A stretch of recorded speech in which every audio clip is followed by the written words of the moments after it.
Hi guys, welcome to I dream. నేను మీ చాణక్య.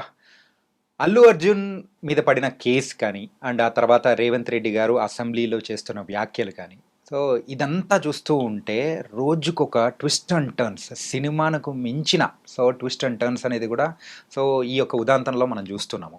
దీనికి end card పడేది ఎప్పుడా అని చెప్పేసి రాష్ట్ర ప్రజలే కాదు, అందరూ మన దేశంలో ఉన్న చాలామంది కూడా వెయిట్ చేస్తున్నారు. అసలు దీనికి ఎండ్ కార్డ్ ఎప్పుడు పడుతుంది, అసలు ఈ యొక్క ఉదాంతం అనేది ఇంకా ఎన్ని ట్విస్ట్ అండ్ టర్న్స్ తీసుకెళ్లే అవకాశం ఉంటుంది, మరి మెయిన్గా సినీ ఇండస్ట్రీ మీద, తెలుగు సినీ ఇండస్ట్రీ మీద దీని ప్రభావం ఎలా ఉండబోతుంది, వీటన్నిటి గురించి ఇప్పుడు మనతో మాట్లాడడానికి సీనియర్ జర్నలిస్ట్ అలాగే ఫిలిం క్రిటిక్ అయిన భరద్వాజ్ గారు ఇప్పుడు మనతో పాటున్నారు. మరి సార్ని అడిగి తెలుసుకుందాం. సార్ నమస్తే. సార్ నమస్తే అండి. సార్, ఏంటి సార్, సినిమాల్లో లేనన్ని ట్విస్ట్ అండ్ టర్న్స్ మరి ఈ ఉదాంతంలో మనం చూస్తూనే ఉన్నాము. మొన్న అసెంబ్లీలో మాట్లాడిన తర్వాత మరి రేవంత్ రెడ్డి గారు మాట్లాడారు, మరి అల్లు అర్జున్ గారి మీద అన్న వెంటనే ఆ రోజు ఈవినింగే మరి ఇక్కడ ప్రెస్ మీట్ పెట్టి నా మీద లేలిపోలేట్ అన్ని చెప్తున్నారని చెప్పేసి అక్కడ అల్లు అర్జున్ గారు చెప్తూ ఉన్నారు. అవును. దాని తర్వాత ఇంటి మీద దాడి అండ్ ఏంటో ఇది ఏం జరుగుతుందో ఏం అర్థం కావట్లేదు. దీనికంటూ ఎండ్ కార్డు పడే అవకాశాలు ఉన్నాయంటారా, లేవంటారా? అంటే ఎండ్ కార్డు పడటానికి చాలా మంది ప్రయత్నం చేస్తున్నట్టుగా వినిపిస్తోంది. అంటే చిరంజీవి గారు నేరుగా కల్పించుకుని ఆయన ఢిల్లీ వెళ్తున్నారు అని ఒక వార్త ఇప్పుడు చక్కర్లు కొడుతోంది బయట. అధికారిక సమాచారం కాదు కానీ ఢిల్లీ వెళ్తున్నారు ఆయన. ఢిల్లీలో అంటే ఆయన కాంగ్రెస్ పార్టీతో ఆయన యూపీఏ గవర్నమెంట్లో మినిస్టర్గా చేశాడు. సో ఆయనకుండే కాంట్రాక్ట్స్ ఆయనకున్నాయి. సో అట్నుంచి ఒక ప్రెజర్ తీసుకొచ్చి పరిస్థితిని సాధారణ స్థితికి తీసుకురావాలి అనేటువంటి ఒక ప్రయత్నం జరుగుతోంది అనే మాట వినిపిస్తోంది బయట. ఓకే. దీంతో పాటు పవన్ కళ్యాణ్ గారు మొన్న ఆంధ్రాలో కూడా మంచి లొకేషన్స్ ఉన్నాయి అని ఆయన మాట్లాడాడు వేరే సందర్భంలో. దాన్ని లింక్ చేస్తూ రేవంత్ రెడ్డి గారు సినిమా పరిశ్రమతో కొంచెం ఘర్షణాత్మక వైఖరితో వ్యవహరిస్తున్నాడు, సున్నం పెట్టుకునే పద్ధతిలో ఉన్నాడు ఆయన. అందుకని ఇండస్ట్రీ అటు షిఫ్ట్ అయిపోతుంది ఏపీకి అని కొంతమంది స్పెక్యులేటివ్ స్టోరీస్ మార్కెట్లో కొండి వారుస్తున్నారు. ఇలా దీని చుట్టూ అంటే ఇన్సిడెంట్గా చూస్తే ఎవరిది తప్పు అనేది ఒక్కసారి గతంలోకి వెళ్ళి, అంటే ఇన్సిడెంట్కి మొదటి నుంచి కనుక చూస్తే నిజంగానే ఆ సినిమా పట్ల లేకపోతే అల్లు అర్జున్ పట్ల ప్రభుత్వానికి వ్యతిరేకత ఉందా, లేకపోతే ఏదైనా వివక్ష చూపిస్తున్నారా అనే యాంగిల్లో చూస్తే పుష్పకి చాలా అవకాశాలు కల్పించింది ప్రభుత్వం. వీళ్ళు ప్రీమియర్స్ వేసుకుంటాం 9:30 నుంచి అంటే వాళ్ళు యాక్సెప్ట్ చేశారు. అలాగే రేట్లు ఈ లెవెల్లో పెంచుకుంటాము అన్న వాళ్ళు యాక్సెప్ట్ చేశారు. ఏది 1200, ఆయన 3000 రూపాయలకి టికెట్లు కొన్నారు అని చెప్పారు కానీ అసెంబ్లీలో రేవంత్ రెడ్డి గారు. కొన్ని చోట్ల జరిగి ఉండొచ్చు, కొన్ని చోట్ల 3000 వరకు నడిచిన మాట కూడా వాస్తవమే, కానీ 1200 మ్యాక్సిమం వెళ్ళింది ఆ రోజు. ఓకే. బహుశా ఆ థియేటర్లో అల్లు అర్జున్ వస్తున్నాడు అనేటువంటి దాన్ని కూడా మిక్స్ చేసి 3000 దాకా అమ్ముంటారేమో తెలియదు. ఆన్లైన్లో బుక్ చేసుకున్న వాళ్ళు మాత్రం 12-15 మధ్య నడిచింది. కొన్ని థియేటర్ల దగ్గర 2000కి వెళ్ళటము చూశాను నేను. సినిమా ఇంకా పర్మిషన్ రాకముందే 3000కి అమ్మిన థియేటర్లు కూడా చూశాను. మనం మాట్లాడుకునేటప్పుడు కూడా మీరు మెన్షన్ చేశారు, అవును, ఒక్కొక్క టికెట్ 3000 తగ్గట్టు అమ్మారు అని. 3000కి అంటే తక్కువే అమ్మారు. కొంతమంది ఇంకా పర్మిషన్ రాలేదు అప్పటికి. ఓకే. పర్మిషన్ రాకముందే 3000కి కొంతమంది కొనేశారు.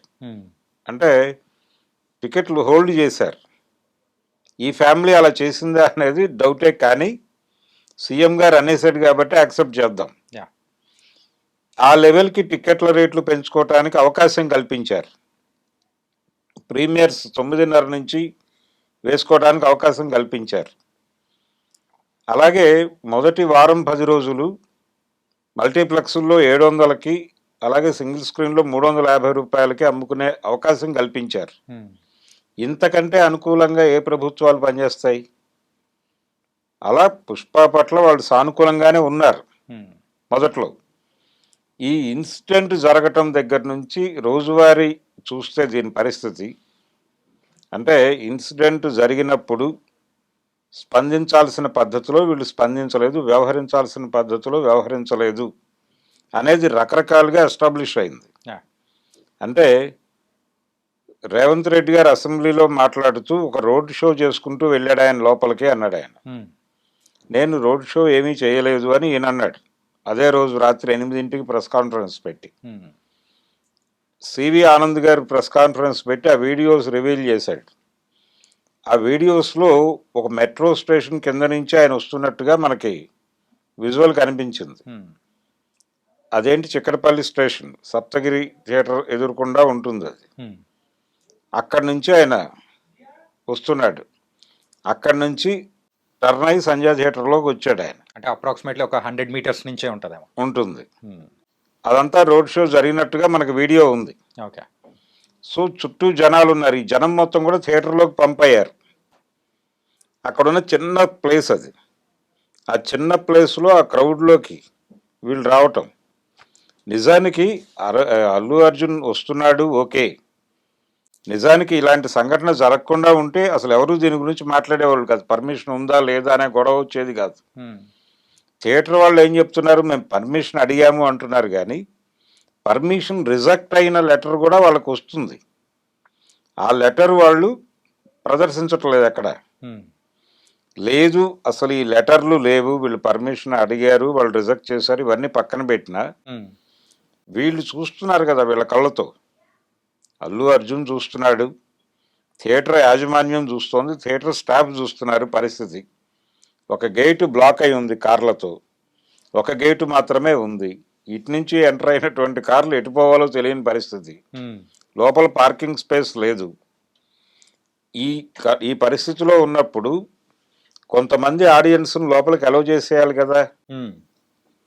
లోపలికి తరలించేసి ఉంటే కొంత రష్ తగ్గి ఉండేది. వీళ్ళ వరకు అంటే ఆడియన్స్ని ఎవరిని బయట ఉంచకుండా పంపించేసి ఈ హడావిడి వరకు విడిగా జరిపేసి షూట్ చేసి పంపించినా సరిపోయేది. అది జరగల. అంటే ఎవరు ప్రాపర్గా బిహేవ్ చేయలే, బాధ్యతాయుతంగా లేరు ఎవరు. ఎవరికి వాళ్ళు ఒక సెలబ్రేటివ్ మూడ్లో ఉన్నారు. ఇది నిజానికి ఇక్కడ ఈ రష్, ఈ హడావిడి, ఈ గొడవ ఇదంతా ప్రొజెక్ట్ చేయటం ద్వారా సినిమాకి ఒక హైప్ తీసుకురావాలి అనేది వాళ్ళ ప్రోగ్రామ్. ఒక హైప్, అది మార్కెటింగ్ స్ట్రాటజీలో భాగంగానే డిజైన్ చేశారు. ఆయన కారు బయటకు వచ్చి చేతిలో ఇవ్వడం ఇదంతా ప్రమోషనల్ యాక్టివిటీలో భాగమే. ఓకే. అలాగే చూడాలి దాన్ని. ఇదంతా కూడా వ్యాపారం కోసం చేసిన పనే. దానిలో అనుకోకుండా జరిగినటువంటి ఇన్సిడెంటే అనుకుందాం. ఆవిడ చనిపోయారు అనే విషయం తెలియగానే తను ఇమ్మీడియట్గా హాస్పిటల్కి వెళ్ళిపోయి ఉంటే, సినిమా వదిలిపెట్టేసి వెళ్ళి అక్కడ పోలీసు వాళ్ళతో కలిసి ఈ జరిగిన దానిలో మా హడావిడి నుంచి కూడా కొంత జరిగి ఉండొచ్చు, మా బౌన్సర్ల నుంచి కావచ్చు, మా అభిమానుల నుంచి కావచ్చు. ఇలా అంటే నా ఇమేజ్ తాలూకా చట్టం వలన కొంత అక్కడ ప్రమాదం సంభవించడానికి ఏ రకంగా నేను కారణమైనా అందుకు సారీ చెప్తున్నాను ఓకే అని ఆ రోజు రాత్రే ఆయన ఒక మాట మాట్లాడేసి ఉంటే ఇక్కడ దాకా వెళ్ళేది కాదు ఇష్యూ. ఓకే అనేసి ఆ పిల్లవాడిని పరామర్శించి, ప్రభుత్వానికి నేను విజ్ఞప్తి చేస్తున్నాను, ఈ కుటుంబానికి అయ్యేటువంటి మెడికల్ ఖర్చులన్నీ మేమే భరిస్తాం. నేను కావచ్చు, మా యూనిట్ కావచ్చు, ప్రొడ్యూసర్లు కావచ్చు, మేం భరిస్తాం. మేం కలెక్టివ్గా తీసుకుంటున్నాం దీన్ని. అలాగే ప్రభుత్వంతో సహకరిస్తాం. అంటే ప్రభుత్వము అనేది ఒకటి ఉంది, పోలీస్ డిపార్ట్మెంట్ అనేది ఒకటి ఉంది అని తాము గుర్తించినట్టుగా ఒక అభిప్రాయం కలిగించాలి కదా వాళ్ళకి. అక్కడ కలిగించలేదు. ఓకే. ఆయన వెళ్ళిపోయాడు సింపుల్గా అక్కడి నుంచి. ఒక కాంట్రవర్సీ ఉంది, ఒక కాంట్రడిక్షన్ ఉంది. అదేంటంటే ఆయన మొదట్లో రిలీజ్ చేసిన వీడియోలోను, ఆ తర్వాత ఆయన సక్సెస్ మీట్లో మాట్లాడుతూ రివీల్ చేసినటువంటి విషయాల్లోనూ అల్లు అర్జున్ గారు చెప్పిన దానికి, మొన్న ప్రెస్ కాన్ఫరెన్స్లో ఆయన మాట్లాడిన దానికి చిన్న వైరుధ్యం ఏముందంటే, ఆయన సినిమా అయిపోయి వెళ్ళిపోయిన తర్వాత చెప్పారు నాకు అన్నాడు అక్కడ ఆ వీడియోల్లో. ఇక్కడేమో థియేటర్లో ఉండగానే చెప్పారని చెప్పాడు. వీళ్ళేమో థియేటర్లో ఉండగానే చెప్పాము, ఆయన మొదట పట్టించుకోలేదు, వెళ్ళిపోమన్నాం, ఆయన వినలేదు. స్టేషన్ హౌస్ ఆఫీసర్ చెప్పాడు, వినలేదు. ఉమ్, ఏసీపీ వచ్చి చెప్పాడు, ఆ తర్వాత డీసీపీ వచ్చాడు. వీళ్ళందరూ కలిసి చెప్పిన తర్వాత ఆయన అభిమానుల మధ్యలో నుంచి ఆయన పోలీసులు కిందకు తీసుకొచ్చి పంపించే వీడియో ఫుటేజ్ కూడా వాళ్ళు ప్రదర్శించారు నన్ను. యా. ఇంత గందరగోళం ఉంది ఆ సంఘటన చుట్టూ. ఒకటి, లీగల్గా తనకు ఏదైనా ప్రాబ్లం వస్తుందేమో అని కొంచెం కాన్షియస్గా ఉన్నారు వాళ్ళు. ఉండటంలో తప్పేం లేదు. ఇన్ ది సేమ్ టైం తమని తాము మానవతావాదులుగా కూడా ప్రొజెక్ట్ చేసుకోవాల్సిన అవసరం ఉంది. అందుకని సింపుల్గా ఆయన జరిగిన సంఘటనలో మా వైపు నుంచి కూడా తప్పులు జరిగి ఉంటే ఆ తప్పులకి బేషరతుగా క్షమాపణ చెప్తున్నాను అని ఒక్క మాట అంటానికి ఎందుకు మొహమాట పడుతున్నాడు ఆయన? ఉమ్, అంటే ఇది అడ్మిట్ అయినట్టు ఉంటుంది, కన్ఫెస్ అయినట్టు ఉంటుంది. ఈ కన్ఫెషన్ స్టేట్మెంట్ ఆధారంగా తనకు జీవిత ఖైదు పడిపోతుంది అన్నదాకా ఆయనకి ఎవరన్నా ఆలోచనలు రేపారా? అంటే ఆయన మాట్లాడితే లీగల్ ఎక్స్పర్ట్లు చెప్తున్నారు అనే మాట వాడుతున్నాడు ఉమ్, అల్లు అర్జున్. ఎందుకు మీరు వెళ్ళి ఆ ఫ్యామిలీని కలవలేదు అనే ప్రశ్న వచ్చినప్పుడు నేను కలుద్దామనే అనుకున్నాను, కానీ మా లీగల్ ఎక్స్పర్ట్స్ వద్దన్నారు, ఉమ్, లేదు మా లీగల్ అడ్వైజర్స్ వద్దన్నారు అని చెప్తున్నాడు ఆయన. ఉమ్, అలాగే బన్నీవాస్ గారిని పంపించాను నేను అని చెప్పాడు ఆయన. నిజమే అది. ఎందుకంటే రేవతి గారి భర్త ఆ విషయాన్ని అడ్మిట్ చేశాడు. ఓకే. ఆయన ఒక ఛానల్కి ఇచ్చిన ఇంటర్వ్యూలో బన్నీవాస్ పేరు ఆయన తప్పుగా ప్రొనౌన్స్ చేశాడు, బన్నీ వ్యాస్ అన్నాడు ఆయన. ఉమ్, బన్నీ వ్యాస్ అనే ఆయన వచ్చి మమ్మల్ని కలిశారండి అని చెప్పాడు ఆయన. సో అల్లు అర్జున్ చెప్పింది వాస్తవమే. ఉమ్, కానీ వీళ్ళందరినీ పంపించడం ఎందుకు? మీరే నేరుగా వెళ్ళొచ్చు కదా. అయితే బన్నీవాస్ తనతో అన్నాడట, మీరు ఇక్కడికి వస్తే మళ్ళీ ఇక్కడ రష్ క్రియేట్ అవుతుంది, అది ఇంకొక ఇబ్బందికి దారి తీయవచ్చు అని. మీరు ఎవ్వరికీ చెప్పకుండా రహస్యంగా మీ ఐడెంటిటీని మీరు దాచిపెట్టుకుని వేరే గెటప్లో వెళ్ళుంటే ఉమ్, ఎవరు పట్టించుకుంటారు? అక్కడ వెళ్ళి ఒకసారి పరామర్శించి వచ్చేయచ్చు కదా. అలాగే ఇమ్మీడియట్గా పోలీస్ ఆఫీసర్లను కలిసి, అలాగే సినిమాటోగ్రఫీ మినిస్టర్ని కలిసి, వీళ్ళందరూ మీ టికెట్లు రేట్లు పెంచుకోవటానికి, షోస్ వేసుకోవటానికి పర్మిషన్ ఇచ్చిన వాళ్ళు కదా. అవును. వెళ్ళి మీరు చాలా హెల్ప్ చేశారండి, ఈ ఇన్సిడెంట్ అనుకోకుండా జరిగింది, దీనిలో మా తప్పు కూడా ఉండొచ్చు, మీరు దర్యాప్తు చేయండి, మేము మీతో సహకరిస్తాం, ఉమ్, అలాగే ఈ సహాయ చర్యల్లో కూడా మేము కూడా పార్టిసిపేట్ చేస్తాం, మీరు మాకు రూట్ మ్యాప్ ఇవ్వండి, మీ ఆధ్వర్యంలో ఒకసారి సీఎం గారిని కూడా కలుద్దాం అనే మాట అనేస్తుంటే అయిపోయేది కదా. ఆ రోజే ఓకే. క్లోజ్ అయిపోయేది. ఇక్కడ ఒక రకమైనటువంటి గందరగోళం. ఈ గందరగోళం మధ్యలో ప్రతిపక్షాలు ఎంటర్ అయినాయి. అంటే బీఆర్ఎస్ అండ్ బీజేపీ రెండు ఎంటర్ అయినాయి. ఉమ్, ఎంటర్ అయ్యి అల్లు అర్జున్ అరెస్ట్ మీద కేటీఆర్ ట్వీట్లు చేయుట, ఈ వ్యవహారాలన్నీ నడిచినాయి. అవన్నీ మాట్లాడాడు ఆయన అసెంబ్లీలో. అంటే ఆ టైంలలో కూడా ఏమన్నారంటే ఒక అంటే ప్రీ రిలీజ్ చేసేటప్పుడు సో సీఎం పేరు మర్చిపోవడం వల్లనే ఇది కూడా ఒక కక్ష సాధింపు చర్య అనేది ఇదే చెప్పేసి కూడా అంటూ ఉన్నారు. ఇవన్నీ వచ్చేసినాయి. అన్ని ఇవన్నీ ఎక్కడి నుంచి వచ్చినాయి? పొలిటికల్ సర్కిల్స్ నుంచి వచ్చిన మాటలు. యా. అది ఆయన హర్ట్ అయితే హర్ట్ అయి ఉండొచ్చు గాక. ఆ ఈవెంట్ లైవ్లో చూసుంటాడు అనుకుందాం సీఎం గారు. ఉమ్, ఇదేంటి నా పేరు మర్చిపోయాడు ఈయన అని హర్ట్ అయితే హర్ట్ అయి ఉండొచ్చు. ఉమ్, తప్పేం లేదు, హర్ట్ కాకూడదు అనేమీ లేదు. ఎవరైనా గాయపడవచ్చు. ఆయన కూడా గాయపడ్డాడే అని అనుకుందాం, మనిషే కాబట్టి. ఉమ్, పడటం తప్పేం కాదు. కానీ దాని గురించి ఎక్కువగా మాట్లాడటం, జరిగిన ఇన్సిడెంట్ ఉంది కదా ఇక్కడ, యా. ఇన్సిడెంట్ లేకుండా ఆయన ఏదైనా చేస్తే అప్పుడు మాట్లాడాలి. జరిగిన ఇన్సిడెంట్ మీద మీరు చేసినటువంటి యాక్టివిటీలో ఎక్కడా కూడా ఫెయిర్గా లేదు, గందరగోళమే ఉంది. ఉమ్, ఓపెన్గా మాట్లాడాలంటే అల్లు అరవింద్ గారు కూడా గవర్నమెంట్ పర్మిషన్ తీసుకుని వెళ్ళి చూశాను అని చెప్పాడు ఆయన. అక్కర్లేదు, స్ట్రైట్ అవే వెళ్ళి పరామర్శించడానికి ఎందుకు ఇబ్బంది పడాలి? ఇంకొక మాట అన్నాడు అల్లు అర్జున్. ఉమ్, ఆయన ఏమన్నాడంటే, గతంలో చిరంజీవి గారి సినిమాలు రిలీజ్ అయిన సందర్భంగా రష్లో చనిపోయినప్పుడు, లేకపోతే పవన్ కళ్యాణ్ గారి సినిమాలు రిలీజ్ అయినప్పుడు రష్లో ఎవరైనా గాయపడిన సందర్భాల్లోనూ నేను కూడా వెళ్ళి వాళ్ళని చూడటానికి ప్రయత్నం చేశాను అన్న మాట ఒకటి దొర్లింది. ఉమ్, మరి అంత ఇది ఉన్నవాళ్ళు, అంత కన్సర్న్ ఉన్నవాళ్ళు, మీ సినిమాకి సంబంధించి జరిగిన సంఘటనలో మీరు అలా ఎందుకు వెళ్ళి పరామర్శించడానికి మొహమాట పడ్డారు? ఎందుకు మీరు ఇబ్బంది పడటమే అది. హ్మ్. అంటే అక్కడికి వెళ్తే ఏదో జరుగుతుంది అని. ఎందుకు జరుగుతుంది? జరగకుండా ఉండేలాగా మనం ఎలా వెళ్ళాలి అనేది ప్లాన్ చేసుకోవాలి కదా మీరు. Yeah. వెళ్ళటం అనేది మన బాధ్యత. అది ప్రపంచానికి తెలియకుండా వెళ్ళాలి. ఇప్పుడు జరిగిన ఇన్సిడెంట్‌లో బయటకు వచ్చినటువంటి ఇంకొక విశేషం ఏమిటంటే, హ్మ్.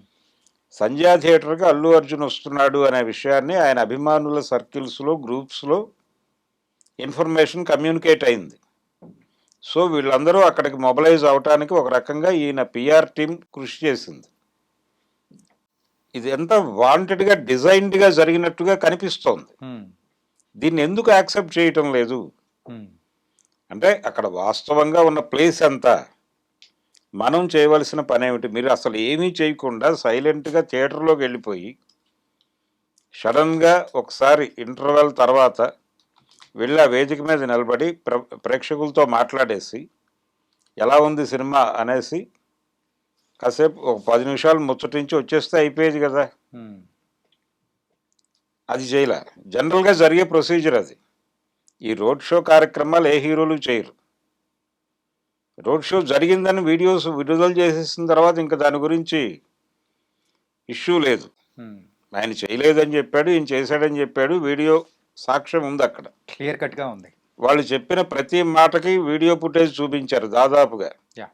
ఒకే ఒక్కదానికి వీడియో చూపించలేకపోయారు. అదేమిటంటే థియేటర్‌లో ఆయన కూర్చుని ఉండగా స్టేషన్ హౌస్ ఆఫీసర్ వెళ్ళి కమ్యూనికేట్ చేసింది. ఆయన రిజెక్ట్ చేసింది. ఆ తర్వాత డీసీపీ వెళ్ళి మాట్లాడింది. దీనికి సంబంధించిన వీడియో ఫుటేజ్ లేదు అని చెప్పారు వాళ్ళు. అంటే అది థియేటర్ లోపల జరిగిన వ్యవహారం కాబట్టి. బయట జరిగిన వాటన్నిటికీ ఫుటేజ్ ఉంది వాళ్ళ దగ్గర. హ్మ్. మొత్తం ఒక ఆర్డర్‌లో పెట్టి మరీ ప్రదర్శించారు. అలాగే బౌన్సర్లు దురుసుగా ప్రవర్తించుంటే దాని మీద కూడా చర్చ జరిగింది నిన్న. అది కూడా అడ్మిట్ చేసి ఉండాల్సిందే ఆయన. నా వైపు నుంచి జరిగిన పొరపాటుగానే అర్థం చేసుకోండి దాన్ని. బౌన్సర్లు దురుసుగా ప్రవర్తించుంటే హ్మ్. ఇవన్నీ అడ్మిట్ చేసేసి ఉంటే ఇమ్మీడియట్‌గా ఆయన హంబుల్‌గా అయిపోయేది. ఇష్యూ లేదు. ఎందుకు పెంచుకుంటూ వెడుతున్నారు? ఎవరున్నారు దీని వెనకాల? అంటే వీళ్ళ వైపు నుంచే కనిపిస్తోంది. హ్మ్. వీళ్ళు ఎప్పుడైతే సాచివేత ధోరణిలో వెడుతున్నారో అవతల వైపు రకరకాలుగా మాట్లాడటం మొదలైపోతోంది. ఇప్పుడు ఈయన కంటెస్ట్ చేస్తున్నాడు గవర్నమెంట్‌తో ఒక యుద్ధానికి సిద్ధమవుతున్నాడు అల్లు అర్జున్ అన్న టోన్‌లో ప్రొజెక్ట్ అయ్యే విషయం వెంటనే రేవంత్ రెడ్డికి వ్యతిరేకంగా ఉన్నటువంటి పార్టీలన్నీ ఈయన వెనక మొబలైజ్ అవుతున్నాయి. యాహ్! రేవంత్ రెడ్డికి వ్యతిరేకంగా మాత్రమే కాదు, కాంగ్రెస్‌కి వ్యతిరేకంగా బీజేపీ ఈయనకు అనుకూలంగా మాట్లాడటం మొదలుపెట్టింది. హ్మ్. బీఆర్ఎస్ అయితే టోటల్‌గా వెనక నిలబడినట్టుగా కనిపిస్తోంది. ఒక పొలిటికల్ ఐక్య సంఘటన ఏర్పడిపోయింది ఇక్కడ. యాహ్! ఒక సినిమా సంఘటనగా ఉండేదాన్ని సో పొలిటికల్‌గా టర్న్ అయిపోతుంది. టర్న్ అయిపోయింది. ఆయన పాలిటిక్స్ మాట్లాడటం మొదలుపెట్టాడు హ్మ్. సీఎం గారు. ఇలా విషయం గందరగోళం అయిపోయింది. ఇంత గందరగోళం కావడానికి అల్లు ఫ్యామిలీ కూడా కొంత కారణమే. నిజానికి ఇలాంటి ఇష్యూస్ అనేకం సాల్వ్ చేసినటువంటి చరిత్ర ఉంది ఆయనకి, అరవింద్ గారికి. ఈ విషయంలో ఎందుకు ఇంత గందరగోళం అయ్యాడు ఆయన అనేది ప్రశ్న. ఓకే. అందుకని ఇది పరిష్కారం అయిపోతుంది. ఇప్పటికీ కూడా ఇప్పుడు బయట స్పెక్యులేట్ అవుతున్నట్టుగా చిరంజీవి గారు ఢిల్లీ వెళ్ళి హ్మ్. కాంగ్రెస్ హైకమాండ్ నుంచి ఈయన మీద ఒత్తిడి తీసుకొచ్చి, లేకపోతే అక్కడ కేంద్ర ప్రభుత్వంలో ఉన్నటువంటి పెద్దలతో మాట్లాడి హ్మ్. అట్నుంచి ప్రెజర్ తీసుకొచ్చి ఏదో చేయబోతున్నారు ఢిల్లీ నుంచి అనేది కూడా నేను అనుకోవటం స్పెక్యులేషన్గానే భావిస్తున్నాను. ఆయన ఢిల్లీ వెళ్తే వేరే పని మీద ఏదైనా వెళ్తే వెళ్ళొచ్చేమో. హ్మ్. ఇప్పటికైనా సరే చిరంజీవి గారు అలాగే వీళ్ళు కలిసి అలా వెళ్ళి ఒక్కసారి సిపిని, అలాగే రాష్ట్ర పోలీస్ బాస్ని, అలాగే కోమటిరెడ్డి వెంకటరెడ్డి గారిని, రేవంత్ రెడ్డి గారిని కలిసి ఉన్న విషయాలు స్పష్టంగా చెప్పేసి ఇప్పటివరకు జరిగిన కమ్యూనికేషన్ గ్యాప్లకి తెరదించేద్దామండి. ఈ సహాయక చర్యలు ఆ కుటుంబానికి జరగవలసినటువంటి న్యాయానికి సంబంధించి మేము ఏం చేయాలో మీరు చెప్పండి. హ్మ్. అది మేము చేసేస్తాం ప్రభుత్వ మార్గదర్శకంలో మేము చేస్తాము అని చెప్పి అని ఒక మాట అనేస్తే క్లోజ్ అది. క్లోజ్ అయిపోతాం.